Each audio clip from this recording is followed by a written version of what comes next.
आपके स्मरण में है कि नहीं वो पता नहीं हमको, पर हमने कहा था कि मान लो यदि कोई बहुत ज्यादा कार्य अटक रहा हो, बहुत ज्यादा कार्य अगर अड़ रहा हो, तो बेलपत्री के वृक्ष के नीचे की मिट्टी का भी अगर तिलक रोज लगाकर आप अपने कार्य के प्रति जाओगे तो 15 या 20 दिन में या 1 महीने में वो कार्य पूर्ण होता ही है। बेलपत्री के वृक्ष की मिट्टी चंदन के बराबर। चंदन 3 कार्य में से एक कार्य बाबा को 2 लोटा जल, दूसरा कार्य बेलपत्री के वृक्ष के नीचे बैठकर भगवान शिव की मंत्र जाप करना, और तीसरा कार्य सावन के महीने में प्रयास करना कि एक वृक्ष बेलपत्री का जरूर लगाना जो वृक्ष बढ़ सके और आने वाली पीढ़ी के लिए आनंद करे। बेलपत्री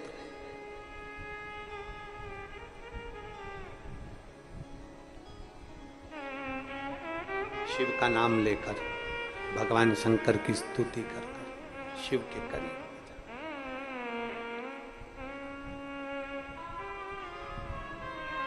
शिव को समर्पित कर,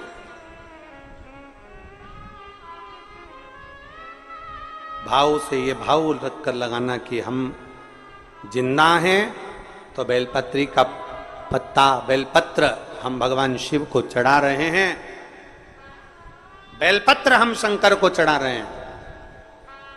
जब हम नहीं रहेंगे तब वो बेलपत्र का पौधा जब बड़ा हो जाएगा तो उस बेलपत्र को कोई शिव पर चढ़ाएगा। हमारे मरने के बाद भी हमारी बेलपत्र शंकर को चढ़ती रहेगी और हमारा कल्याण होता रहेगा। समर्पित कर,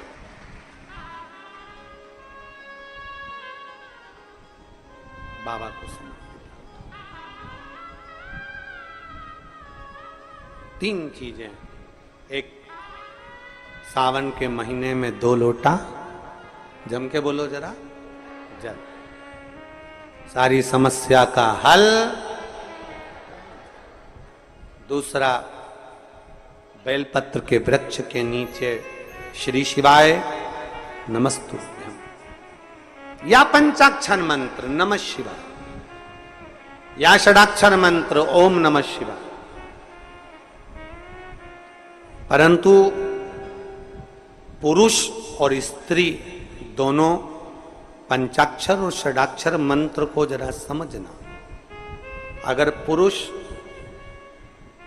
नमः शिवाय ओम नमः शिवाय मंत्र का जाप कर रहा है तो पुरुष सीधे चालू करेगा षडाक्षर मंत्र से, ओम नमः शिवाय ओम नमः शिवाय। पर स्त्री जब भी मंत्र का जाप करेगी तो पंचाक्षर से चालू कर कर षडाक्षर पर पहुंचेगी। कहां से चालू करेगी? हमने पहले भी कथा में बताया। कहां से? जम के बोलिए जरा, नमः शिवाय, फिर बाद में षडाक्षर पर आएगी ओम नमः शिवाय, नमः शिवाय ओम नमः शिवाय, नमः शिवाय ओम नमः शिवाय, नमः शिवाय ओम नमः शिवाय, नमः शिवाय ओम नमः शिवाय। पुरुष ओम नमः शिवाय ओम नमः शिवाय ओम नमः शिवाय जप सकता है, पर स्त्री पंचाक्षर से चालू कर कर षडाक्षर पर पहुंचेगी, और पुरुष षडाक्षर से चालू कर देगा, ओम नमः शिवाय ओम नमः शिवाय ओम नमः शिवाय ओम नमः शिवाय ओम नमः शिवाय। ये पुरुष चालू कर दिया, पर स्त्री जब जपेगी नमः शिवाय ओम नमः शिवाय ओम नमः शिवाय ओम नमः शिवाय, पंचाक्षर से चालू करा। कहां से चालू करा है? फिर से आप लोग एक बार बोल के देख लो, चालू करो बोलना, नमः शिवाय ओम नमः शिवाय ओम नमः शिवाय। कहां से चालू करा था? नमः शिवाय से, षडाक्षर तक गए हो। फिर पुरुष ओम नमः शिवाय, नमः शिवाय ओम नमः नमः शिवाय ओम नमः शिवाय।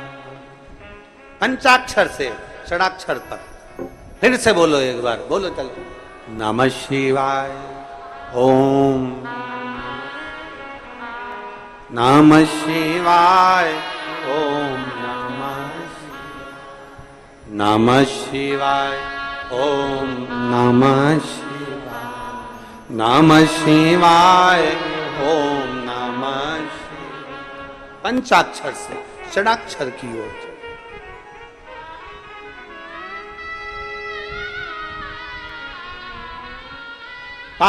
गंगा जी के जल में चला जाता है और गंगा जी के जल से 6 पुत्र जन्म ले लेते हैं। 6 पुत्र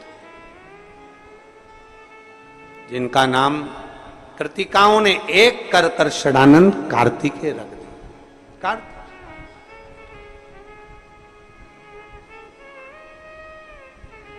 षडानंद कार्तिकेय जी जब माता पार्वती जी के पास में आए और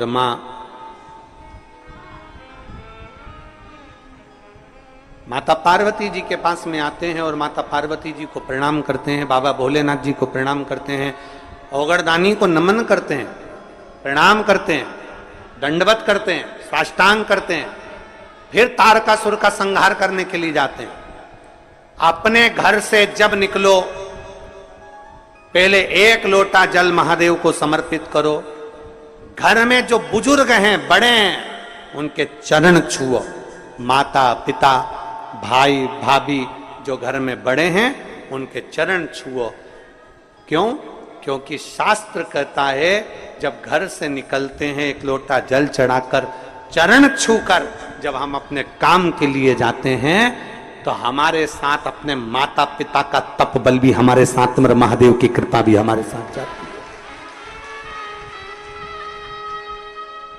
3 चीजें हैं शिव महापुराण में। एक पाशुपत्य अस्त्र है, एक पाशुपत्य अस्त्र है, एक पाशुपत्य योग है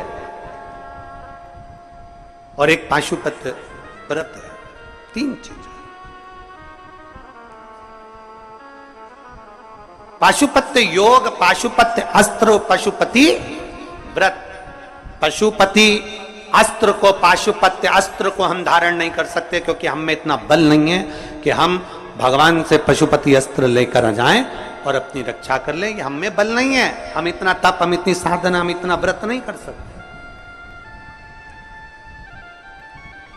पाशुपत्य योग भी हम नहीं कर सकते, पर संपूर्ण विश्व के कल्याण के लिए शिव महापुराण में एक पशुपति व्रत वर्णन किया गया कि कुछ नहीं कर सकते तो पशुपति व्रत यदि कर लिया तो बाबा सुनता जरूर है, धारण कर ले वे पशुपति व्रत। पशु कितने व्रत होते हैं? कितने दिए लगते हैं? 6। प्रसाद के 3 हिस्से, 5 दिए मंदिर में, 1 दिया अपने घर के दरवाजे। जिस मंदिर में पहला व्रत होता है उसी मंदिर में 5 व्रत होते हैं। व्रत के लिए मंदिर नहीं बदला जाता। दूसरे के घर का पानी पीकर, दूसरे के घर का भोजन कर कर, दूसरे के घर का अन्न खाकर, दूसरे के घर की चाय पीकर, दूसरे के घर का फलाहार कर कर या दूसरे के घर का अन्न भाग ग्रहण कर कर पशुपति व्रत नहीं होता। जिस दिन आपका पशुपति व्रत है उस दिन अपने ही घर का भोजन, अपने ही घर का पानी, अपने ही घर की चाय, अपने ही घर का पूजन साहित्य, अपने ही घर की सारी सामग्री होना चाहिए।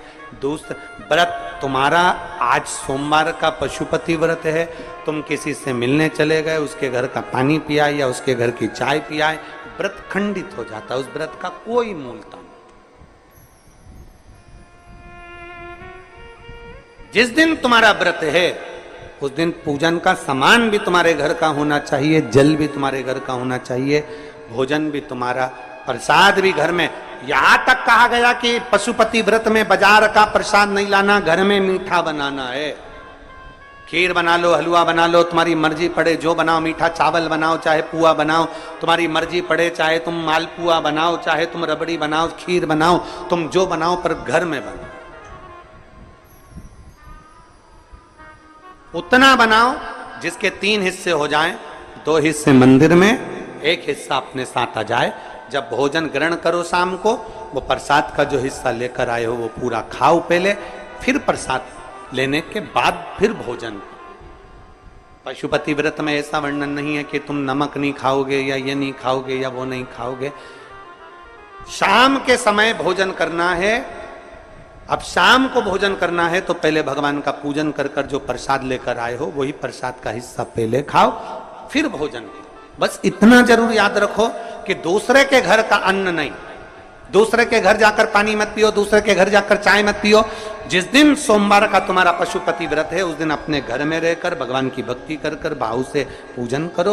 अपने घर की चाय पियो, अपने घर का पानी पियो, मायके का भी नहीं, किसी के घर का नहीं, अपने घर का। अगर मायके गए हो तो फिर अगला सोमवार कर लो, दूसरा सोमवार कर लो, पर वो सोमवार फिर मान्य नहीं। अगर आपने किसी के घर का भोजन किया है तो फिर वहां पर कुछ शुल्क दो, पैसा दो, उसके बाद वहां से चलो। चाय पिए वहां शुल्क दो, क्योंकि अपने को किसी के घर का भाग ग्रहण कर कर हम अपना भाग पशुपति व्रत का नहीं दे। पशुपति व्रत। अब कई लोग कहते हैं गुरुजी पशुपति व्रत कब चालू करना चाहिए? शिव महापुराण की कथा कहती है शंकर भगवान के पास जाने का कोई समय नहीं है, शंकर भगवान को भजने का कोई समय नहीं है, शंकर भगवान को पुकारने का कोई समय नहीं है। जैसे मौत का कोई समय नहीं होता उसी तरह शंकर का भजन करने का कोई समय नहीं होता। जब तुम्हारा मन कर जाए, जब तुम्हारा दिल कर जाए, जब तुम्हारा इच्छा कर जाए, तब तुम पशुपति व्रत प्रारंभ कर सकते हो। पर यदि आपका 16 सोमवार का व्रत है और साथ में पशुपति व्रत कर रहे हो तो वो स्वीकार नहीं होगा। तुम्हारी एकादशी सोमवार के दिन पड़ गई और तुम एकादशी का व्रत कर रहे हो और सोचो पशुपति व्रत भी कर लूं तो वो स्वीकार नहीं होगा। पशुपति व्रत केवल पशुपति व्रत ही रहे। पशुपति व्रत। कढ़ाई में जितना सामान बनाया तुमने, जितनी खीर बनाई, जितना सामान बनाया, पूरा की पूरा लेकर जाना। ये नहीं कि कढ़ाई में छोड़कर चली जाऊं, आधा बच्चों के लिए छोड़ जाती हूं, आधे में से 3 हिस्से कर दूंगी ना। कढ़ाई में अगर छोड़कर चले गए तो प्रसाद के 2 हिस्से तो वहीं हो गए, क्योंकि बना तुम शिव जी के लिए रहे थे, बना तुम भगवान के लिए, हिस्सा नहीं छोड़। एक पत्र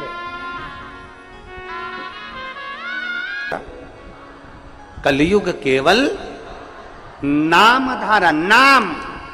उन्होंने कलयुग में यह नहीं कहा कि राम धारा की, कृष्ण धारा की, शिव धारा की, यह धारा। उन्होंने कहा कलयुग केवल नाम धारा। तुम्हारी मर्जी पड़े तो राम बोलो, तुम्हारी मर्जी पड़े कृष्ण बोलो, तुम्हारी मर्जी पड़े शिव बोलो, तुम्हारी मर्जी पड़े दत्त बोलो, तुम्हारी मर्जी पड़े देवी बोलो, तुम्हारी मर्जी पड़े कुल देवता का नाम लो, तुम्हारा जो मन पड़े वो नाम लो। पर कलयुग में नाम जरूर लो, क्योंकि कलयुग का सार तत्व केवल नाम से है, परमात्मा के भजन से। शिवाय नमस्तोभ्यम। ओम नमः शिवाय, नमः शिवाय। जब राम नाम, कृष्ण नाम, शिव नाम, परमात्मा का नाम हम जब लेते हैं तो वो यमराज भी छोड़ देता, छोड़ना पड़ता है। मार्कंडे बाबा का चरित्र कहता है, मार्कंडे बाबा को केवल छोटी सी उम्र मिली थी और कह दिया उसके माता पिता ने शंकर जी को पकड़ ले, शिव जी को पकड़ा। आखिरी में शंकर का गुणगान कर रहे थे, नाम ले रहे थे और यमराज आ गया, छोड़ना पड़ा। नाम का असर बड़ा होता है। जैसे ही फोन लगाया, नाम दिया कि किसकी गाड़ी, नाम सुना, छोड़ दी गई। तो परमात्मा का नाम लोगे तो यम की कैद से भी छूट जाओ। करते आज के जमाने में दान तो ऐसा करते हैं कि घर में जो कबाड़ा है उसको साफ करना है तो किसी को दे दिया जाए, बस वहां से वहां, वहां से वहां, वहां से वहां चलता जाता है ना। इसलिए मेरे शंकर भगवान को वस्त्र तुम्हारा, आभूषण तुम्हारा, तुम्हारी ज्वेलरी, तुम्हारा धन, तुम्हारी दौलत, तुम्हारी संपदा, तुम्हारी सत्ता, तुम्हारा वैभव मेरे शंकर भगवान को नहीं चाहिए। शंकर भगवान को तो रोज 1 लोटा जल चाहिए, क्योंकि जल कभी पुराना नहीं होता। जल जब यूज करोगे तब वो ताजा की ताजा है। जल का प्रयोग जब करोगे वो जल जल ही रहेगा। अग्नि, जल, हवा, पृथ्वी, आकाश कभी बासा नहीं होता, कभी बासा नहीं कहलाता। जल भी बासा नहीं कहलाता, जल जल ही रहता है। गंगा जल को तुम 2 साल, 5 साल, 10 साल, 20 साल, 25 साल पुराना गंगा जल भी तुम्हारे घर में रखा है तो बासा नहीं कहलाएगा। तुम्हारे ट्यूबवेल को खुदवाए हुए, तुम्हारे यहाँ कुआं खुदवाए हुए, तुम्हारे यहाँ बावड़ी लगाए हुए, तुमने जो कुंड खुदवाया, कुंडी खुदवाई, तालाब बनवाया, बावड़ी बनवाई, उस कुएं में जो पानी आता है वो कुआं खुदवाए तुम्हारे सालों हो गए, बरसों निकल गए, पर वो कुएं का जल हमेशा ताजा की ताजा ही कहलाता है। कभी भी पृथ्वी वासी नहीं कहलाती, हवा वासी नहीं कहलाती, जलवासी नहीं कहलाता, अग्निवासी नहीं कहलाता, आकाशवासी नहीं कहलाता। ये सब ताजे की ताजे हैं। इसका प्रयोग जब करोगे, तुम्हारे शरीर में ऑक्सीजन की कमी हो रही है, तुमने तुरंत वायु का प्रयोग करा, ताजा की ताजा है। शिव जी को तुमने जल चढ़ाया, जैसा भी तुम्हारे घर में जल था, जिस भाव में तुम्हारे यहाँ रखा हुआ था, जैसा रखा हुआ था वैसा एक लोटा लेकर शिव जी के पास पहुंच गए। शंकर भगवान ने ये नहीं कहा कि जल बासी है कि ताजा है। दुनिया के लोगों को तुम्हारा लोटा काला दिख रहा है, क्योंकि तांबे का लोटा काला जल्दी हो जाता है। दुनिया के लोग कह देंगे बताओ कैसी है, एक लोटा लेकर आती है वो भी गंदा की गंदा है, काला की काला है। परमात्मा तुम्हारे लोटे को कभी नहीं देखता, परमात्मा ये शरीर कभी नहीं देखता, परमात्मा उसका अंदर का जल देखता है, परमात्मा इस शरीर के अंदर का मन देखता है। वो जल देखता है और मन देखता है, उसे लोटे से कोई मतलब नहीं, उसे शरीर से मतलब नहीं कि तुम कितने सुंदर हो। उसको शरीर से मतलब नहीं कि तुम्हारी सुंदरता कितनी है, तुम कौन हो, उसको शरीर से कोई। तुम कितने करोड़पति हो, कितने अरबपति हो, कितने वैभवपति हो, तुम दुनिया के कितने बड़े भी करोड़पति बन जाओ, पर कितने बड़े भी सेठ बन जाओ, शंकर भगवान रहते हैं शमशान में, जहां सबकी शान सम है, उसका नाम सम शान।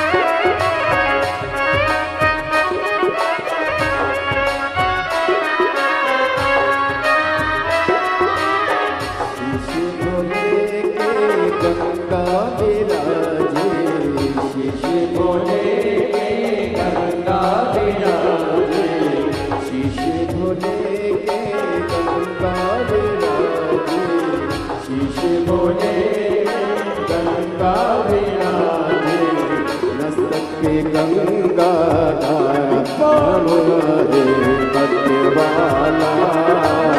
मस्तक गंगाधार बड़ा है मत वाला, डम डम डमरू वाला बड़ा है मत वाला, डम डम डमरू वाला बड़ा है मत वाला।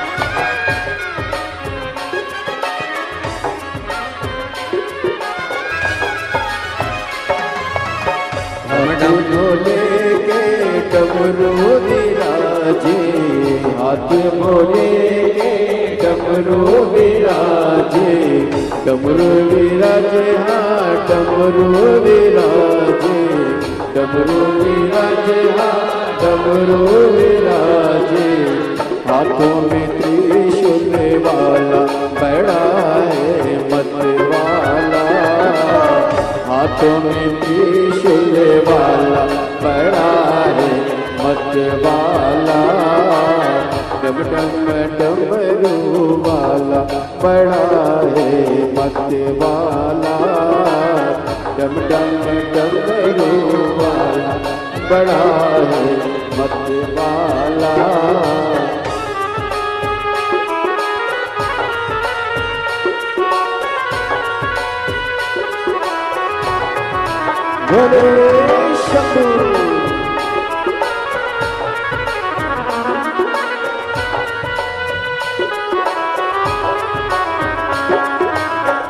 डम डमरू वाला बड़ा है मत वाला, डम डम डमरू वाला बड़ा है मत वाला, अरे डम डम डमरू वाला बड़ा है मत वाला, डम डम डमरू वाला बड़ा है मत वाला, बड़ा है मत वाला, हार हार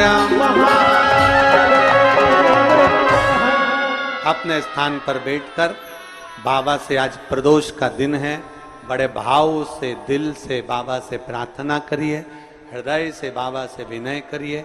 जितना और प्रदोष का ही समय प्रारंभ होगा, बड़े भाव से आप और हम जैसे बाबा से निवेदन कर सकते हैं, दिल से अपने मन की बात, कथा का पंडाल, कुबेरेश्वर बाबा की कंकर शंकर की भूमि, और ये सौभाग्य संपूर्ण देशवासियों को प्राप्त हुआ। अपने अपने घरों से भी जो कथा सुन रहे हैं, दिल से बाबा से प्रार्थना करिए। श्री शिवाय नमस्तु, श्री शिवाय नमस्तु, श्री शिवाय नमस्तु, श्री शिवाय नमस्तु, श्री शिवाय नमस्तु। भोला सब दुख का ओ भोला सब दुख का, शिव शंकर जपो तेरी माला, भोले बाबा जपो तेरी माला, भोला सब दुख का ओ भोला सब दुख का। वेश है मंगल, वेश है मंगल, शमशान वासी हमारा, शमशान वासी हमारा, ओ भो सब दुख का ओ भोला सब दुख का